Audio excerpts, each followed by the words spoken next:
Hello, everybody, and welcome to Technology Today for February 16th, 2025. It's Season 2, Episode 7. I am Mayor Watt, and along with the Sentient AI, we talk about 5 science articles that get aggregated into ohmtown.com's Technology Today channel.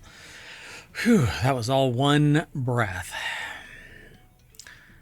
Anyway, the 5 articles we're going to talk about are MacroBacteria, the creative circuit, new grasshoppers, hidden dimensions, and improving catalysts. Technology Today is a deeper dive into science, not just technology, but it is technology. Science is technology. And Mayor Watt actually gives talks about the merging of science, technology, and society. So if you're interested in that kind of thing, you can actually reach out to me, Mayor Watt. Send an email to mayor@ohmtown.com. But we actually talk about it every single day in Non Sequitur News. And then on Saturdays and Sundays, we have 6 unique shows. Technology Today is just one of them. Anyway, everything is powered by ohmtown.com. And then Mayor Watt and the Sentient AI that you're about to hear talk about it. So stick around. I hope you enjoy the show.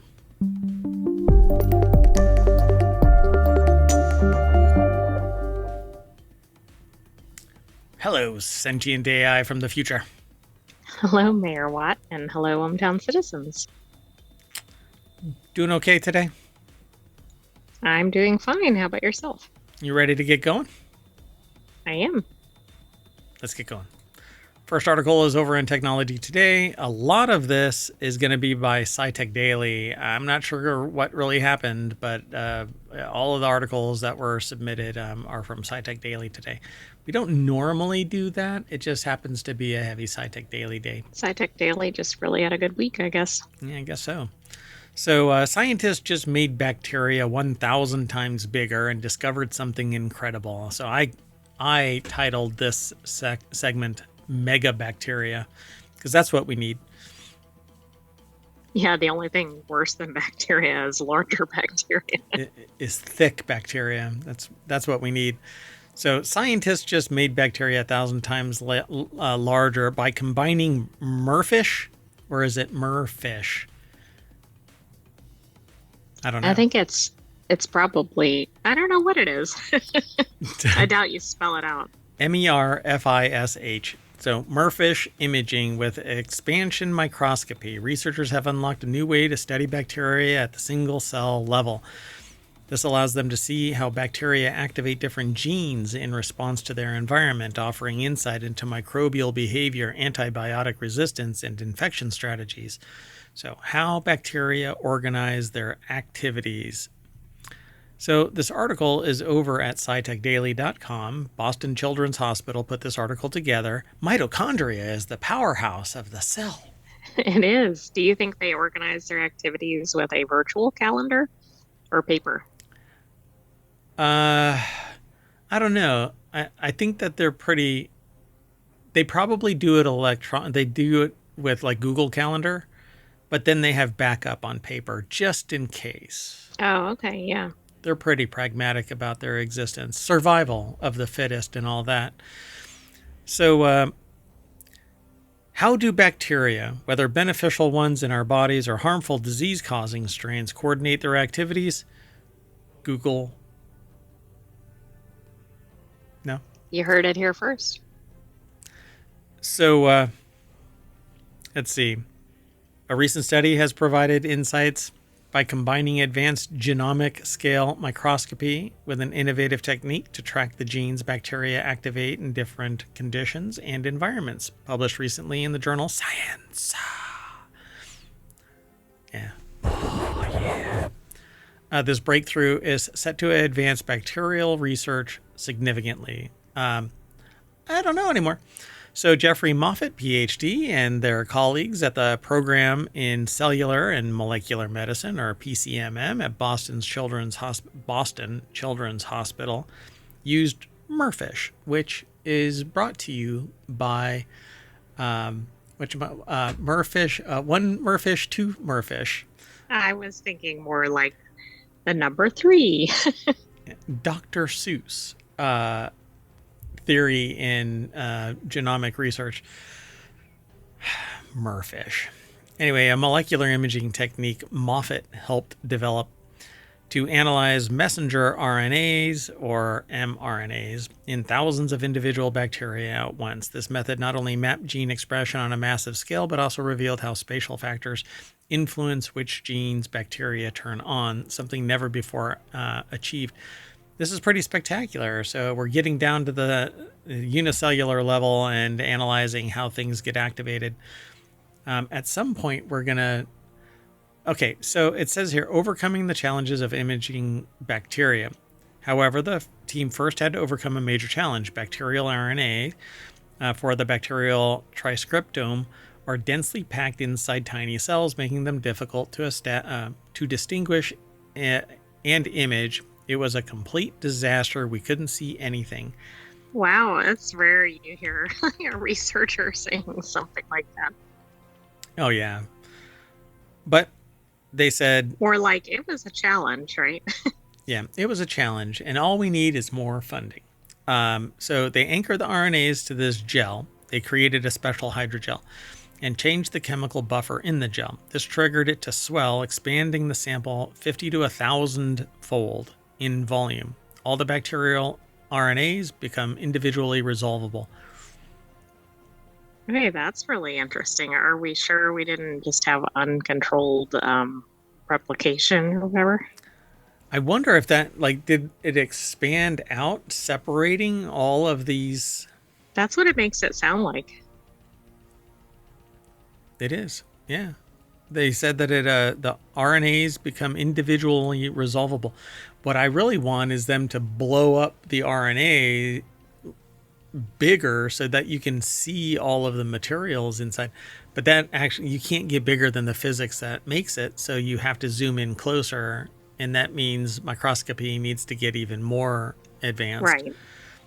For this particular purpose, actually optics instead of just scanning electron microscopy, which is different. So we now have the tools to answer fascinating questions about host microbe and microbe to microbe interactions. Moffitt says we can explore how bacteria might communicate and compete for spatial niches and define the structure of microbial communities.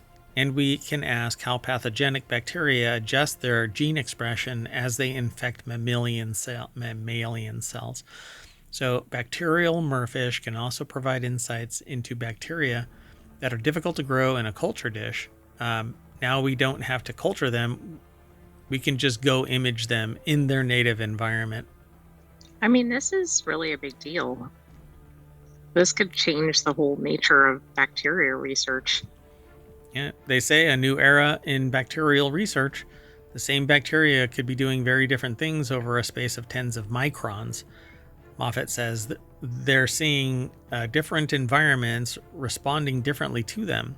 It was very difficult to address such variation before, but now we can answer the types of questions people have been dreaming about.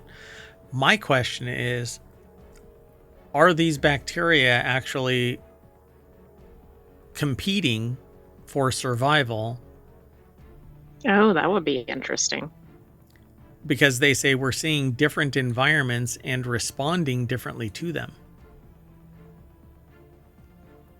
And it's only a few tens of microns away from each other. Right. And at some point, you'd think it'd be too crowded, right? So, I mean, in concept, there would be a survival effort. Are they fighting? Right? Quite fascinating. And if so, what does that mean for their host? Right. Yeah. If the weak are dying out in the RNA, I guess, gladiatorial combat, right? The evolutionary steps. Right. I mean, that's probably not good for the host in terms of outcome, but even what's happening during that battle. Yeah. Only the strongest survive and the host may not, because what actually survives bacterially are the worst of the worst. Fascinating. It's an interesting idea. Let's keep going. The next article is over in Technology Today. Scientists discover the brain circuit that fuels creativity. Why do I feel like there's something questionable about this?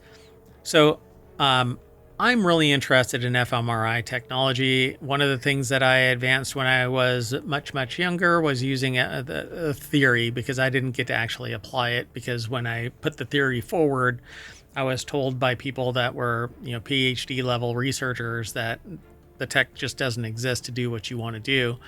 So I wanted to use fMRI technology as a polygraph, to see if you could consciously lie, and in reference to that lie, get it detected through fMRI. Now, if you can detect creativity using functional magnetic resonance imaging, then you can actually, It seems like you could also detect that, right? yeah. And it was Presuming they're by the same brain section, etc. correct, yeah. And so psychopathy has already been detected by means of fMRI technology, and CT scans. So why not? Why can't we find the lie and find it? And so nowadays, the fMRI technology is powerful enough. I think the resolution has reached that point. So a new study suggests that creativity maps onto a common brain circuit, that injury and neurological disease have the potential to unleash creativity. Researchers analyzed 857 participants across 36 fMRI brain imaging studies to identify a common brain circuit for creativity. They mapped the circuit to healthy individuals and then predicted how brain injuries might impact that creativity. Brigham and Women's Hospital did the article, but they posted it at scitechdaily.com. So, a new study from Mass General Brigham suggests that creativity isn't tied to a single brain region, but instead emerges from a shared brain circuit. The study found that changes in creativity depend on where the brain is affected. Injuries in certain areas may either disrupt or enhance these creative abilities. They also found that individuals with brain injuries or neurodegenerative diseases affecting this circuit sometimes show increased creativity, and the findings were published on February 13th in JAMA Network Open. Okay, that's interesting. I'd love to know what those conditions are. Yeah, so I think that they probably are going to have to evaluate that over time, because it says they found that many complex human behaviors, such as creativity, don't map to a specific brain region, but do map to specific brain circuits, said co-senior author Michael D. Fox, MD, PhD. Well, As far as we know, no relation to Michael J. Fox. or maybe, who founded and leads the Center for Brain Circuit Therapeutics and helped develop the techniques of coordinate and lesion network mapping employed in this work. So the hammer finds the nail.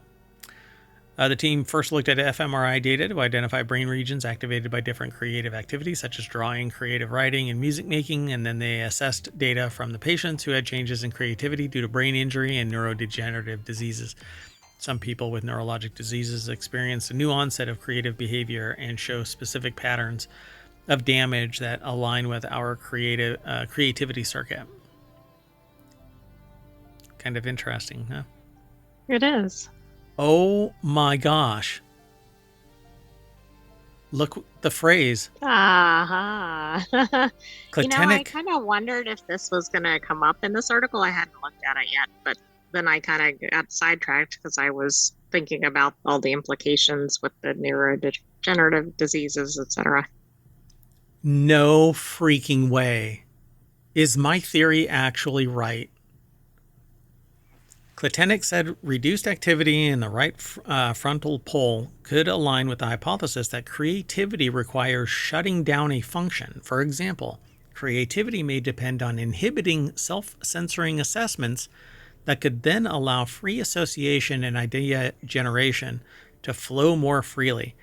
To be creative, you may have to turn off your inner critic to allow yourself to find new directions and even make mistakes. Now, I have been postulating a theory that to be truly creative, you have to have an inner monologue. You have to have an inner critic. You have to have somebody critiquing what you are doing, and you do it yourself when you have internal dialogue, internal monologue. They're Right, but I saying, think this theory is going the other direction now. It hasn't been proven. right, so here's the thing about this.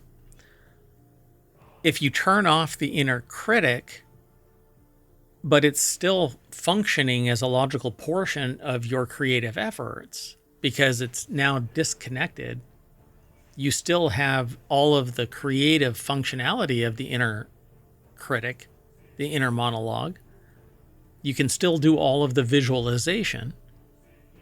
You can still talk to yourself about the material, but nothing in your brain is saying this sucks. And that's it. Yeah. Everything else is working. You're only turning off the voice that says this sucks, right? So these findings could help explain how some neurodegenerative diseases might lead to decreases in creativity, while others may show paradoxical increase in creativity, Klitenik said. It could also possibly add a pathway for brain stimulation to increase human creativity. Klitenik said it's important to note that these findings do not represent the entire neural circuitry involved in creativity, adding that many different parts of the brain are involved in completing different creative tasks, which is going to what I am saying. We're learning more about neurodiversity and how brain changes are considered pathological may improve function in some way. These findings help us better understand how the circuitry of our brains may influence and unleash creativity. Fascinating. This is really interesting. I hope we see some follow-up studies in this area. Yeah, so I'm going to have to add this to my pool of information regarding this inner monologue creativity paradox, because the people that I've interviewed, and not scientifically, it's very casual. I am not doing a research study, a formal study. I have found that people that are self-defined as creatives also have an inner monologue, an inner dialogue, and those who are not creative, self-described as not creative, do not have an inner monologue and can follow instructions. Even if they are the ones that do the design work and the layout of something, they can follow the instructions, but it's a logical layout and they can't 3D model it in any way. Right, yeah. 3D modeling is probably near impossible for somebody without that. Right. Also, even just basic artistry, like copying a picture may be easy, Right. but not drawing one from scratch. Yeah. Or somebody describing it in 3 dimensions and then it being drawn in 3 dimensions are near impossible. And again, this is anecdotal. I haven't done a wide scale research study. It's not a formal academic research study. But I find it really, really, really fascinating because you do not know who is near you who has an inner monologue and those who do not. It's quite fascinating. It's a good conversation topic if you have a group of people together. Yeah, particularly if you've known each other for a considerable amount of time. You would never suspect. Never suspect. Anyway, let's keep moving. The next article is over in Technology Today as well. Desert Secrets. Scientists discover 16 new grasshopper species in the U.S. and Mexico. New research has discovered 16 new grasshopper species, revealing their ice age-driven isolation and diversification. A Mississippi State University scientist has uncovered a hopping treasure trove. Get out, Dad. 16 new species of grasshopper, thriving in the thorny scrublands of the U.S. and Mexican deserts. So I didn't even know there were grasshoppers in deserts. Sure. I mean, deserts actually are not just dirt. Oh, no, I know that. And they have a pretty thriving ecosystem, even though it's not always obvious. But I didn't know they were home to grasshoppers. Yep. So Mississippi State University put the article together. It's over at SciTechDaily.com. Like I said, SciTech Daily kind of hit it out of the park this week. New research has discovered 16 new grasshopper species. It says it's important to keep exploring our biodiversity, especially from a conservation standpoint, before we lose it. We'll be losing it. Did you want to describe the grasshopper that's in the photo? I mean, it looks like it has full camouflage because it has different sections. It's not uniform coloring.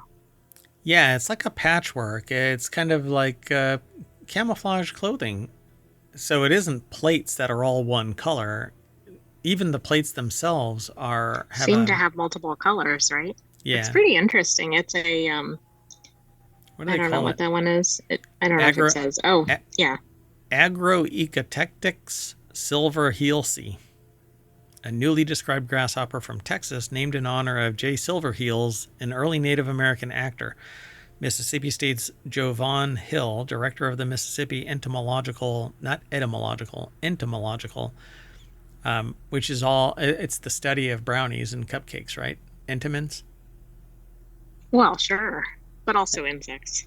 Oh, entomological. Entomological is the study And of, yeah. So, Mississippi State's Jovan Hill is the director of the Mississippi Entomological Museum, has uncovered 16 new species of grasshopper. Do you think they found anything else while they were finding things that they happened to just find oh, I'm 16? sure they did. They're out in the desert. Think about what else they could have found. Uh, Snakes, scorpions, but maybe not new species discoveries. yeah, do you think that they just threw other species back that weren't If they weren't grasshoppers? insects, maybe. But maybe not even anything Because but maybe they were grasshoppers, funded for an insect study or something. just grasshoppers. But hopefully they went, hey, here's a new wolf running through. I'm going to pass this off to my colleague who's doing wolf studies This or is whatever. Jovan Hill, by the way. So the picture that you see is Jovan Hill. This picture actually looks like it's a composite, like an AI put their picture between a Yeah, microscope. that's weird, but it may not be. It probably isn't, but the way that this is framed, it makes it really weird. Anyway, these grasshoppers we described live in lowland thorny scrub habitat. Somewhere along the line, they too got isolated and speciated, because each one is still associated with a specific mountain range. He said their sexually selective nature and lack of pre-mating rituals have kept populations stable and tied to specific mountain ranges. I mean, that's very niche for a species, right? That's wild. He noted that in the Rocky Mountains, species of this subfamily in alpine grasslands likely became isolated as glaciers receded and their habitats shifted to higher elevations. Hill suspects that the desert species his team discovered underwent a similar process of isolation and speciation. That's Very really fascinating. interesting. Yep.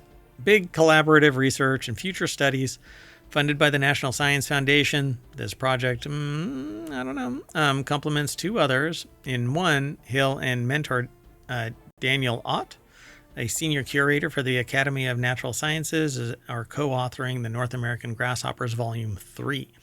These Well, I'm glad grasshoppers, they have some new grasshoppers for their next volume. yep, 16 pages.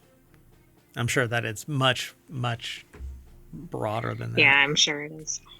They said they loved catching grasshoppers. Grasshoppers. It's like flutterbys before they became butterflies.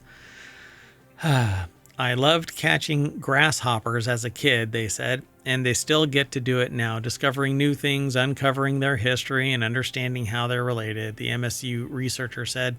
Sharing this fascinating piece of American natural heritage makes it all worthwhile. Well, I I hope. love that there are people that are passionate about grasshopper research. Yep. And who knows? Maybe they'll find something that is inherent to these grasshoppers that can save human life. Or make it better, at least. Let's keep going. This next article is over in Technology Today. Physicists discover a hidden dimension in spin liquids. I have no idea what this is really about. So, researchers have discovered Then we're unexpected. sunk here. I don't know what a spin liquid is.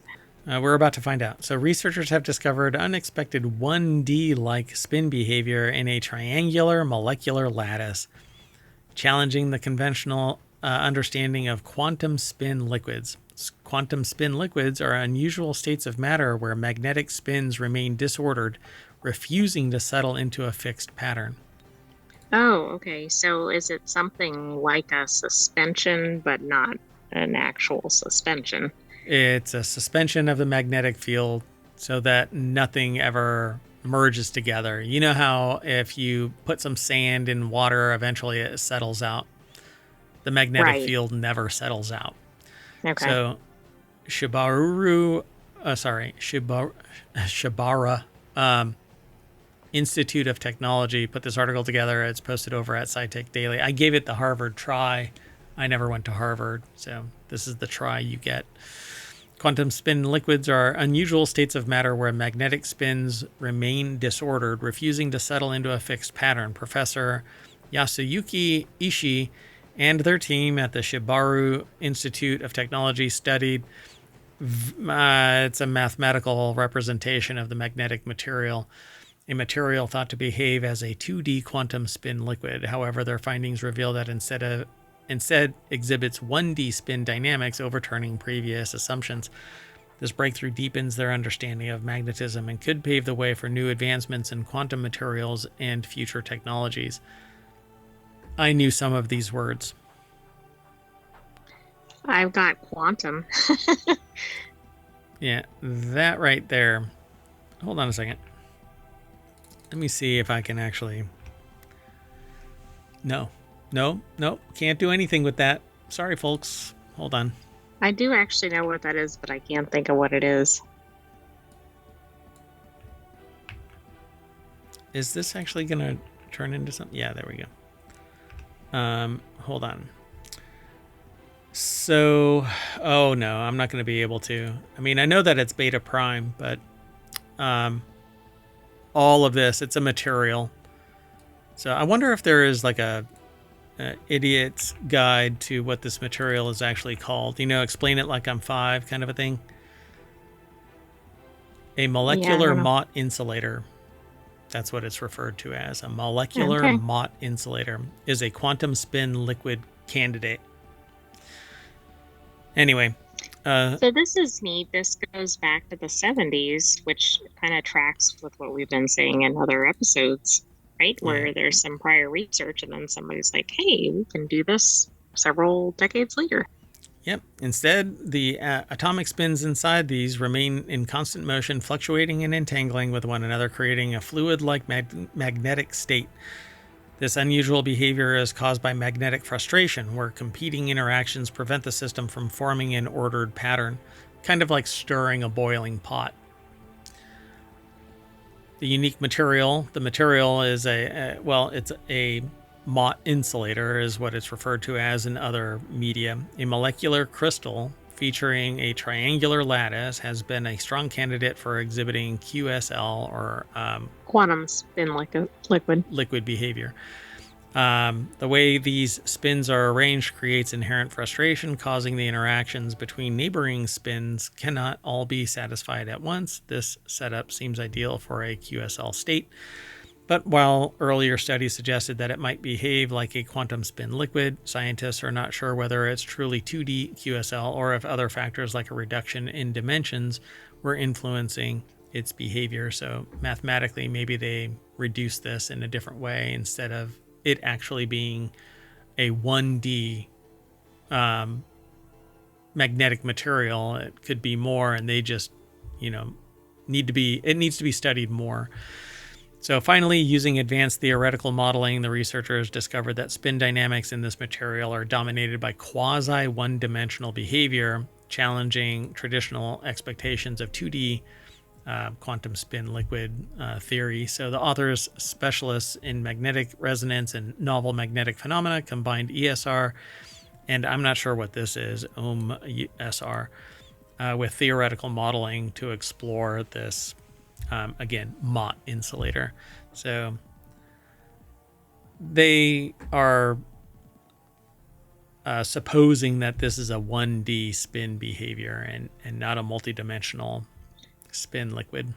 Right. So now they probably have to figure out why and then confirm it one way or the other. Yeah. And then they get really deep into the reads. It goes beyond my ability to apply it in a more anecdotal way. And then they say this was surprising because the material's 2D structure led scientists to expect 2D spin dynamics. Muon spin relaxation experiments confirmed these results. The beta spin pattern or pattern in spin relaxation, which is a signature of 1D spin diffusion. ESR also supported this, showing that spin movement was anisotropic or direction dependent. So maybe one of two things. Either this is something exhibiting both properties, right, which may be a whole new line, or maybe this is something where there is a negative result in research, which we've talked about in other episodes, which is a good thing. Yeah, the negative shows that this isn't the way to observe this material.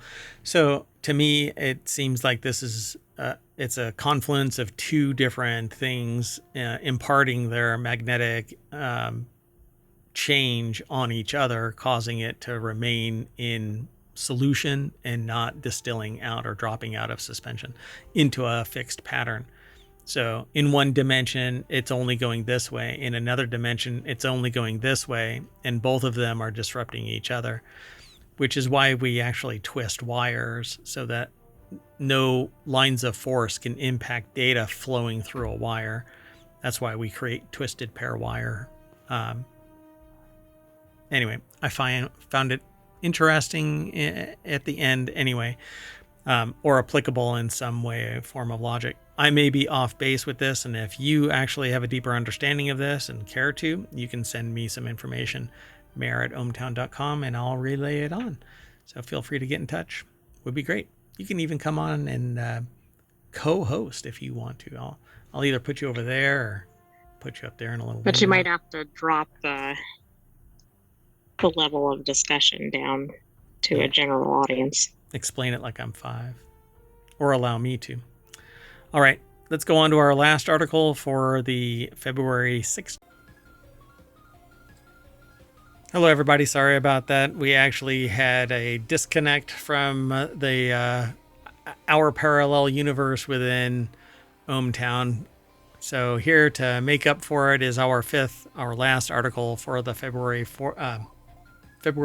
16th episode of Technology Today. And the article is titled Unexpected Discovery Leads to a Catalyst That Improves Over Time. Scientists have developed a revolutionary catalyst that not only converts CO2 into valuable products, but also actually increases in activity over time, which is not necessarily... That's pretty unusual, isn't it?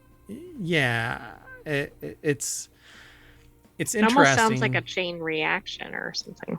Yeah, that's kind of what my takeaway was. So it says it's made from tin microparticles on a nanotextured carbon structure. This innovative electrocatalyst efficiently produces formate, a key compound for various industries.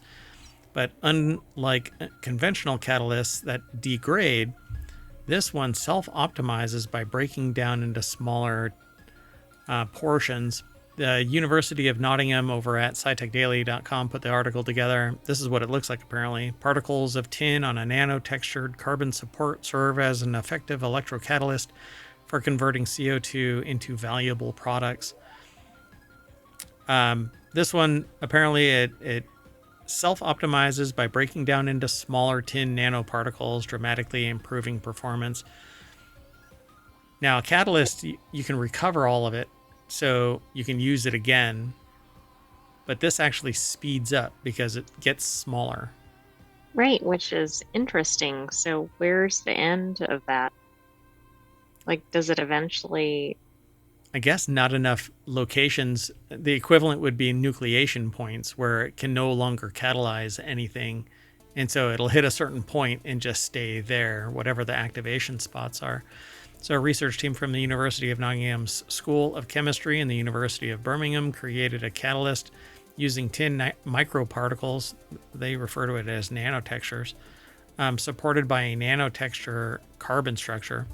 The interaction between the tin particles and graphitized carbon nanofibers plays a crucial role in transferring electrons from the carbon electrode to CO2 molecules, an essential step in converting CO2 into formate when an electric potential is applied. So this objective is probably hitting what is currently the upper limit of formate.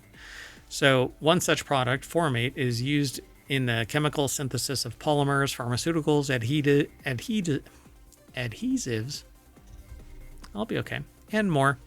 For optimal efficiency, this process must operate at low potential while maintaining high current density and selectivity, ensuring effective use of electrons to convert CO2 into desired products. So this is going to, in concept, increase the efficiency of that process to manufacture these products. Yep. And so you don't have a lot of wasted process where you have to filter it all out and redo it. So the Dr. Madasami Tangamuthu, a research fellow at the University of Nottingham, co-led the research team and said a successful electrocatalyst must strongly bond to the CO2 molecule and efficiently inject electrons to break its chemical bonds. They developed a new type of carbon electrode that incorporates graphitized nanofibers with a nanoscale texture, featuring curved surfaces and step edges. Stop that. To enhance interaction with tin particles. So that's really what it comes down to. Small 3 nanometer nanoparticles during CO2 reduction reaction. Tom Burwell elaborated, using electron microscopy, they found that smaller tin molecule or particles achieved better contact with the nanotextured carbon of the electrode, improving electron transport and increasing the number of active tin centers nearly tenfold. Wow, I mean, that's a significant difference. I still have this picture of some chemical reaction occurring in an uncontrolled fashion, but maybe I'm thinking too ridiculously about this. Do you remember the movie where they create cold fusion and it runs out of Chain Reaction? The movie is called Chain Reaction. It has Keanu Reeves so. Yeah, as that's the one I was thinking of. Yeah, the boy wonder scientist who discovers what all is necessary. Yeah, that's kind of what this looks like. But there is a video of bubbles of CO2 passing through the electrochemical reactor, and that's what this reactor is. So seems here. I'll even play it, but I'll mute it. This is the level of excitement that you get to witness in a video where you're not the lead scientist, so you don't really realize what the hell is going on. But that right there is the there's literal CO2. excitement. Get out. Hopefully you didn't see that Terminator body there. Anyway, yeah. Pretty interesting stuff. And if you have the ability to isolate CO2 and then turn it into something useful, it's actually kind of like carbon encapsulation. You're actually pulling it out of the atmosphere, then, maybe it's pretty good. Right, that's a win-win. Yeah, except that some of the stuff that it's creating is probably, depending on your position on the things, polymers and stuff that aren't carbon neutral, but right, it is what it is. Well, anyway, that's our last article for today's Technology Today, and that means that I, Mayor Watt, am saying bye, but not until the catalyst speeds us back to the front page of Technology Today over at ohmtown.com, where you can go and become a citizen and facilitate us doing the show by sending us leads. Now I'm saying bye, and I'm taking the AI with me. Bye.